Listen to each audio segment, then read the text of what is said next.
नमस्कार, मैं जीत सिंह। हमारे बीच में हैं समदर्शी समाज पार्टी के युवा नेता उमेश चंद कश्यप। नमस्कार। इस समय सर महंगाई जी बहुत चरम पे है सर, जैसे कि डीजल, पेट्रोल और गैस। सर इसके ऊपर क्या आप कहना चाहते हैं? देखिए, ये जो डीजल, पेट्रोल और गैस पर प्रतिदिन भाव बढ़ते चले जा रहे हैं जी। ये जो एक डीजल और पेट्रोल ठीक उसी प्रकार हमारे जीवन में उपयोग हो रहा है जिस प्रकार हम भोजन पानी ले रहे हैं। हमारी की सुबह की शुरुआत ही इसी से होती है। तो जो ये प्रतिदिन डीजल पेट्रोल में दाम इतनी तेज़ी से बढ़ते जा रहे हैं, ये 100% गलत है। और मेरी अपील है सरकार से, इस दिनचर्या को जो हर व्यक्ति को ज़रूरत है आजकल पेट्रोल और डीजल की, चाहे वो गरीब हो चाहे अमीर हो, और जैसे वो सुबह उठता है तो सबसे पहले उसको खाने की तरीके से, पानी की तरीके से पेट्रोल और डीजल और गैस की ज़रूरत होती है। तो इसमें तुरंत सरकार को निर्णय लेना चाहिए, पेट्रोल और डीजल की कीमतों को तुरंत कम कर देना चाहिए। सर आपकी पार्टी अभी नई है जी, अभी ग्राउंड जीरो पे आप हैं। अगर बाय द वे आपकी पार्टी सत्ता में आती है जी, क्योंकि आप लोग वर्क कर रहे हैं, तो अगर आप सत्ता में आ रहे हैं तो आप जनता के लिए ऐसा क्या करेंगे कि हर जारी जितनी सी इस पार्टियां आई हैं सब ने जनता के साथ कुछ ना कुछ गलती ही किया है जी। आप अगर आप आते हैं तो आप जनता के हित में ऐसा कौन सा कार्य करेंगे जिससे जनता आपसे जुड़े? देखिए, जिन पार्टियों ने अब तक सत्ता पे राज किया है उन पार्टियों की नीतियां तो ठीक रहीं, लेकिन चुनाव में या सत्ता में आने के बाद उन नीतियों पर खरी नहीं उतरी, जनता के मानक पर खरी नहीं उतरी। इसलिए पार्टियों को अपने उस पर फेल होना पड़ा या जनता परेशान हुई। जिस प्रकार इस समय जनता परेशान है, चाहे वो नौजवान हो, मजदूर हो, किसान हो। और हमारी पार्टी समदर्शी समाज पार्टी अगर सत्ता में आती है तो सबसे पहले रोजगार के लिए हम लोग करेंगे, एक शिक्षा नीति करेंगे। रोजगार के अवसर सबसे बड़ी कारण है मशीनरीकरण। आज हर जगह मशीनरीकरण, कंप्यूटरीकरण होने के कारण जो व्यक्ति एक काम को 1000 आदमी करते थे या 2000 आदमी करते थे, आज उस काम को केवल एक मशीन कर देती है और वो घंटे 2 घंटे में पूरा हो जाता है। और मशीन केवल बड़े लोग, उद्योगपति लोग ही खरीद पाते हैं, क्योंकि वो लाखों रुपए, करोड़ों रुपए की मशीनें होती हैं। तो जो पैसा मजदूरों के हाथ जाना चाहिए, 200-300 की मजदूरी होती है 1000 की, वो पूरा का पूरा पैसा उन उद्योगपतियों के हाथ में चला जाता है। इस कारण इस चीज़ को हम लोग ख़त्म करेंगे। जहाँ पर बहुत ही इम्पॉर्टेंट है, बहुत ही ज़रूरी है, वहाँ पर मशीनीकरण को इस्तेमाल होंगे, अन्यथा इस प्रथा को ख़त्म की जाएगी, जिससे नौजवान मजदूरों को रोज़गार मिलेगा।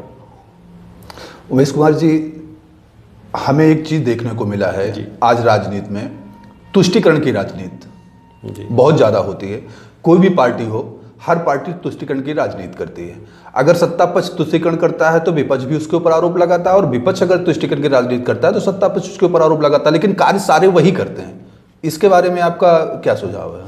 देखिए, इसके बारे में मेरा मानना है, जिस चीज़ को अगर आप सत्ता में भी बैठा हो, चाहे पक्ष में हो चाहे विपक्ष में, जो कार्य सरकार सही कर रही है उसकी तो हम बढ़ाई करनी चाहिए। लेकिन अगर कहीं कुछ गलत हो रहा है तो उसका हमें खुलकर विरोध करना चाहिए, क्योंकि कभी सही चीज़ों का विरोध नहीं करना चाहिए। उससे जनता का हित होता है और जनता हमारे भारत देश की परेशान होगी। इसलिए सही और गलत का फैसला करके ही विरोध करना चाहिए। अच्छा, हमारा नेक्स्ट क्वेश्चन ये था कि आपकी पार्टी जो आपने बनाया है वो किसानों के प्रति, मजदूरों के प्रति कैसा बर्ताव रखती है, कैसा काम करना चाहती है उन लोगों के प्रति? देखिए, हम लोग जो समदर्शी समाज पार्टी बनाए हुए हैं, हम लोग भी कहीं कोई राजे रजवाड़े घर के नहीं हैं। हम लोग भी छोटे से किसान के घर के बेटे हैं, और मजदूरी करना या इस तरीके की जो चीज़ें हैं वो हमारे बीच में रही हैं। कहीं ना कहीं हम लोगों को भी कभी कभी जाना पड़ा है मजदूरी के लिए।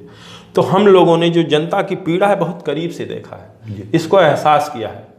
तो इस चीज़ के हम लोग दूर करने के लिए हमारी पार्टी एक बहुत ही अच्छा योजना लेकर आई है, जो वोटर पेंशन के माध्यम से हम हर नौजवान गरीब मजदूर को देंगे। इसलिए देंगे क्योंकि जब हमारे देश की जनता किसी को वोट दे करके प्रधानमंत्री या प्रधान बना देती है तो वो पेंशन पाने का हकदार हो जाता है। तो जब देने वाला और पाने वाला पा जाता है तो वो उसका उत्तराधिकारी हो जाता है कि उसका अधिकार बन जाता है कि वो पेंशन पाए। तो हमारा मत करता है, जो भारत का मत करता है, उसको मतदाता पेंशन दे करके हम लोग उसकी बेरोजगारी और उसकी जो रोज़मर्रा की ज़िंदगी उसका दर्द कुछ कम कर सकते हैं। उमेश जी, इस समय एक बहुत तेज मुद्दा चल रहा है किसानों का। हम जानते हैं, आप भी जानते हैं, किसान की मांगें हैं कि एमएसपी के ऊपर कानून बनना चाहिए और तीनों कानून वापस होने चाहिए। जो गवर्नमेंट है वो किसानों को समझा रही है कि इस कानून से किसानों को बेनिफिट है, फ़ायदा है, और किसान कह रहे हैं कि नहीं, मुझे ये बिल नहीं चाहिए। तो क्या इस बिल में या इस आंदोलन में राजनीति इंटर कर चुकी है या ये मात्र आंदोलन किसानों का ही है?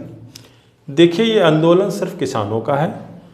किसानों की मांग ये है कि उनका जो मानक, जो लागत मूल्य आती है, उस मूल्य से उनका जो बेनिफिट होता है उस मूल्य पर निर्धारित कर दिया जाए, उससे कम ना खरीदे। जैसे लाइफ बॉय की कीमत अगर 3 रुपये 25 पैसे है तो उस लाइफ बॉय की कीमत 3 रुपये 25 पैसे ही रहेगी, 3 रुपये में लाइफ बॉय नहीं बिकेगा। ठीक इसी प्रकार जो किसान आज परेशान, अपनी लागत का उनको जो मूल्य आता है, जो सरकार द्वारा मानक किए गए हैं, उस मूल्य पर उनका जो गेहूँ, धान, चावल, आलू जो भी वो खरीदा जाए। क्योंकि किसान इस देश को, इस दुनिया को चलाने के लिए वो अपना खून पसीना, सर्दी गर्मी एक करके फिर ये पालन, जैसे नौजवान और किसान दोनों एक सिक्के के 2 पहलू हैं, और इनकी मेहनत को हम सबको ध्यान रखना चाहिए।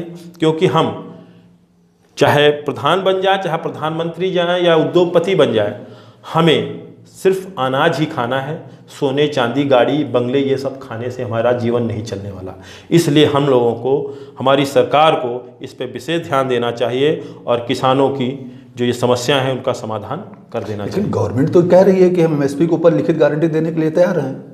देखिए, किसान को कहीं ना कहीं दिक्कत आ रही है। हमने देखा है कि जो कहते हैं वो करना नहीं चाहते।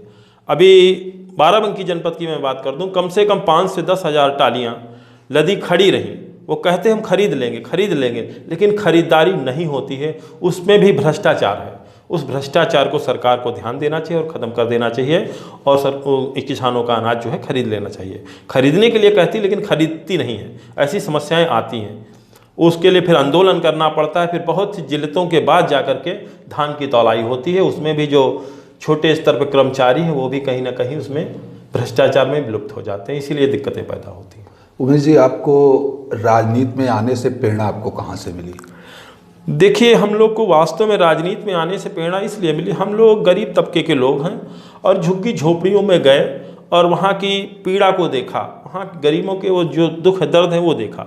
और जब मैं छात्र जीवन में आया और जब मैं ग्रेजुएशन कर रहा था तो मैं वहाँ पर एक चलती है NSS, राष्ट्रीय सेवा योजना, मैं इस योजना को ज्वाइन किया और उसके माध्यम से गांव-गांव लोगों को गया। वहाँ पर सर्वे होते थे, वहाँ पर हम लोगों को फावड़े भी चलाने पड़ते थे, गांव के गलियारे भी साफ करने पड़ते थे। इस तरीके के जो काम किए और लोगों के जो भाव देखे तो मुझे लगा कि इस समाज में केवल सामाजिक काम करके हम इनकी पीड़ा को नहीं कम कर सकते हैं। जब तक कि हम सत्ता की बागडोर हमारे हाथ में नहीं आएगी तब तक हम इनका भला नहीं कर सकते हैं। दूर से हम चिल्ला सकते हैं, लेकिन सत्ता में बैठी सरकार, उसका मन होगा तो सुनेगी, नहीं मन होगा तो नहीं सुनेगी। ठीक इसी प्रकार जिस प्रकार आज किसान चिल्ला रहा, मजदूर चिल्ला रहा, उसकी नहीं सुनी जा रही है। इसलिए हमको वहाँ से प्रेरणा मिली और मैं छात्र जीवन से इस राजनीति में आया और मेरी ये पहली पार्टी है जो समदर्शी समाज पार्टी को मैंने ज्वाइन किया है। उमेश जी, कितनी सीटों पर आपकी पार्टी चुनाव लड़ेगी और उसके लिए क्या क्या तैयारियां हैं आपकी? देखिए, अभी हमारी चूँकि नई पार्टी है और 2 चुनाव लड़ा भी चुकी, एक लोकसभा एक विधानसभा, लेकिन अभी हम लोग एकदम से पूरे उत्तर प्रदेश में चुनाव लड़ने का कोई विचार नहीं है। 15 सीटें हम लोगों ने मतलब एक्वायर की हैं और 15 सीटों पर चुनाव लड़ाने का फैसला है। और हम लोग उस सामाजिक लोगों को चुनाव लड़ाना चाहते हैं, पूंजीपतियों को नहीं। और उसके लिए जो हमारे सामाजिक कार्यकर्ता हैं, हमारी जो टीम है, वो हर विधानसभा में गांव-गांव जाकर के लोगों को समदर्शी विचारधारा से अवगत करा रही है। ये हमारी तैयारी है और लोगों का काफ़ी हम लोगों से वो मिल रहा है और उसका प्रोत्साहन भी मिल रहा है। क्योंकि अब तक जो पार्टियां सत्ता में आई हैं, जनता को ठगने का ही काम किया है। जनता कभी कांग्रेस पे विश्वास की, उस पर खरी नहीं उतर पाई, कभी भारतीय जनता पार्टी पे की, कभी सपा पे की, कभी बसपा पे। इन्हीं चारों के बीच जनता जो है ठोकर खा रही है। अब एक नया विकल्प आया है जो है समदर्शी समाज पार्टी। ये मिशन है, ये पार्टी के साथ साथ एक मिशन है तीसरी आज़ादी। सर, इस समय कोरोना की तीसरी पीक भी आ गई है और पेशे से आप डॉक्टर भी हैं, तो जनता के लिए आप क्या कहना चाहते हैं कि कैसे बचाव किया जाए, उसके बारे में आप कुछ?